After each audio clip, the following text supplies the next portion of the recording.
Hello, my name is Giles Brittin-Snell and I do drone photography and I'm currently based in Bloxham. I've been doing drone photography now for about 3 years since I first bought this drone, and I was already interested in regular DSLR photography before that as a kind of hobby, but I knew that these ones were getting better and cheaper and readily available. So I thought if I saw one coming up second hand, I'd get it. And eventually, while I was traveling, I found one for a reasonably cheap price, and so went for it. And I've had a lot of fun with it since. I think already being into DSLR photography was quite helpful and quite important for me before I got a drone. Mainly because it's the same principles that I'd learned doing a year of studying photography at Genderit. You're just applying it to a different camera, and the fact that this one's flying through the air, it just means you've got the same settings but getting a different perspective as the outcome. So this is the drone that I use. It's a DJI Mavic Pro, and it first came out in 2016, so it's relatively old technology wise, but it's stood the test of time really well, and I've never felt the need to upgrade or replace it with anything else. And it's got a lot of features that make it great for people just starting out in drone photography or people that have used one before. It's incredibly easy to fly, and it's got amazing portability. The fact that all the wings fold into itself and it can fit inside a camera bag or your rucksack means that you use it a lot more, I think, than if it was one of the bigger and more cumbersome drones. I think the fact that it's so small means that I've taken it to places that I definitely wouldn't have taken a larger one, just because otherwise it might get in the way or you'd be more worried about damaging it. For me, drone photography is such an enjoyable art form because it allows you to go to locations that you may be used to or you may have never been to before, and it allows you to get a completely different view of a place just from taking your drone and going up. Within the first 10 seconds immediately you can see the entire place in a whole new perspective. So this photo, kayaking in the clouds, I took whilst living in New Zealand, and in the middle of it it features me and a friend in an inflatable kayak, and it's taken on a very calm day in the middle of a lake. And when I took the drone with me, I didn't have this shot in mind. I just thought it would be fun to take the drone and get some shots of us in the canoe. And then when I took it up, I suddenly realised, because of the lack of wind, that there was a perfect reflection of the clouds being reflected off the lake. And then we suddenly realised that actually it was kind of dull because you couldn't quite tell that it was water. There was no ripples or texture to it.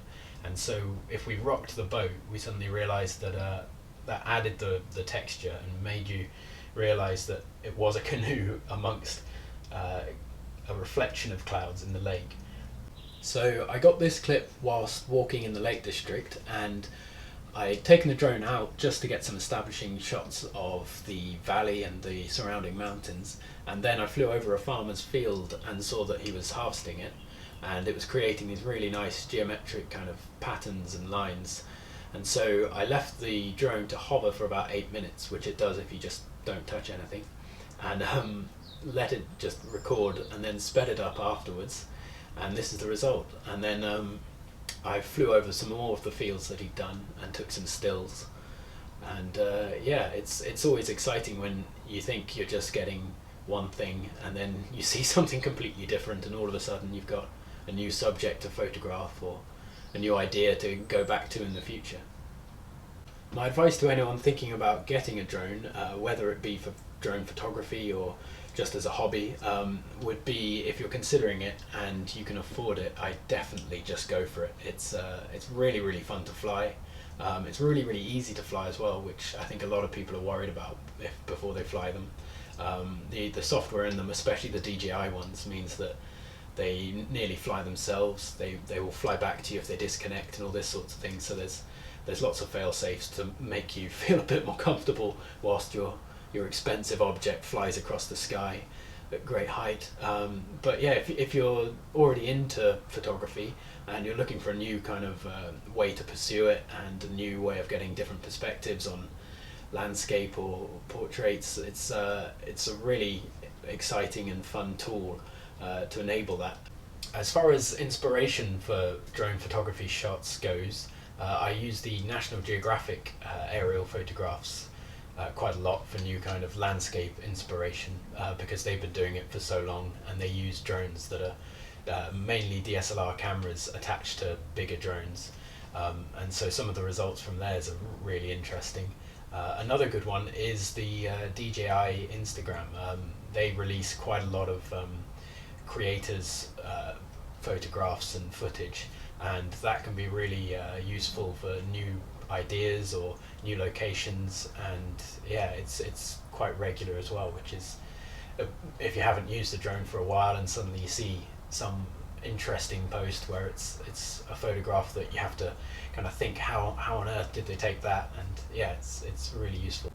A highlight of my drone photography career, if you like, would definitely be winning the Richard Cook Memorial Trophy at the Heseltine Gallery earlier this year, which was really special because his aerial photographs are quite inspirational, and are in areas of aerial photography that I really enjoy shooting. And so to be recognised as a winner for that is just brilliant. It's really exciting.